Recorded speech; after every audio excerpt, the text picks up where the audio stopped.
దేవాదాయ శాఖ పరిధిలోని అన్ని గోశాలల్ని ఆధునీకరించడం, గోవులకు దానా, ఆరోగ్యపరమైన ఇతర సమస్యలు పరిష్కారం కోసం చర్యలు తీసుకుంటున్నట్లు కమిషనర్ వెంకట రమణారావు తెలిపారు. ఇప్పటికే అందరూ ఈవోలు, అసిస్టెంట్ కమిషనర్లకు ఆదేశాలు జారీ చేసినట్లు వివరించారు. వేములవాడ రాజరాజేశ్వరి స్వామి ఆలయానికి వచ్చిన కమిషనర్ కోడెలు మృత్యువాత పడ్డం దురదృష్టకరమన్నారు. ఘటనపై ఉన్నత స్థాయి కమిటీ పరిశీలించి నివేదిక ఇచ్చిందన్న కమిషనర్ ఉద్దేశపూర్వక తప్పిదాలుంటే బాధ్యులపై చర్యలు తీసుకుంటామని వివరించారు. గోశాల చిన్నదిగా ఉండటంతో ఆలయానికి చెందిన స్థలంలో కొత్త గోశాల ఏర్పాటునకు అనుమతి ఇచ్చినట్లు తెలిపారు. ఆలయ విస్తరణ చేపడితే భక్తులకు దర్శన సదుపాయం ఎక్కడ కల్పించాలి అన్న అంశంపై క్షేత్రస్థాయిలో పరిశీలించడానికి వచ్చినట్లు చెప్పారు.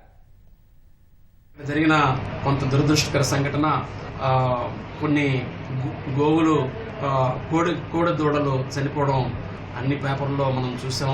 ఇటువంటి సంఘటనలు జరగకుండా ఏం చేయాలన్న దాని మీద వెంటనే ప్రభుత్వం ఉత్తర్వులు తీసుకొని ఇమ్మీడియట్గా ఒక హై లెవెల్ కమిటీని ఏర్పాటు చేసి వారు వచ్చి సందర్శించారు.